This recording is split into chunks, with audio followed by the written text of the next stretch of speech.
This video is going to be about basic painting of tanks, model tanks and aircraft. Me and Spit do not own an airbrush, however we can still create models of the same appearance and look as if we had used an airbrush. Even with a paintbrush, airbrush effects can still be achieved, but will just take more time and effort than if you had used an airbrush. Me and Zombie both use acrylic paints. In theory, these are easier to use and dry quicker.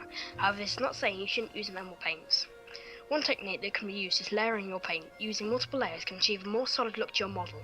It also helps if you use a primer/base coat, then the main camouflage pattern can be achieved with a better look. In this model kit, I'd use this technique when painting the main parts of the kit, like the turret and hull.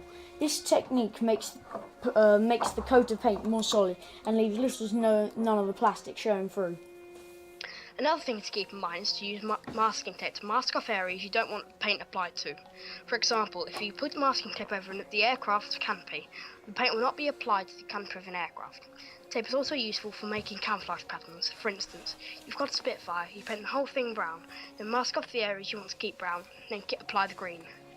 I didn't use this technique in this build as it was not required, as the lines could be achieved with a simple brush stroke. To achieve a bold and more solid colour to your models, there is a technique to paint 2 layers of paint onto your model with paint straight out of the pot without any alterations, then thin the paint down to a 3:1 ratio of acrylic paint and water, then apply 2 to 3 layers onto your model.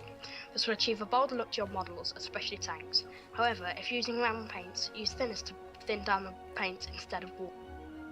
When it comes to painting the wheels and tracks of a tank, it is easier to paint them not attached to the kit, as part of them could be trickier to paint on the tank, as things like side skirts could get in the way. In this model kit, I forgot to do this and I had to paint them attached to the tank, which proved very difficult. This is all we have to say on the subject of basic painting of model tanks and aircraft. There may have been things that we have missed, just not covered, but we hope that this helps you anyway. Thanks for watching and please enjoy the rest of this video.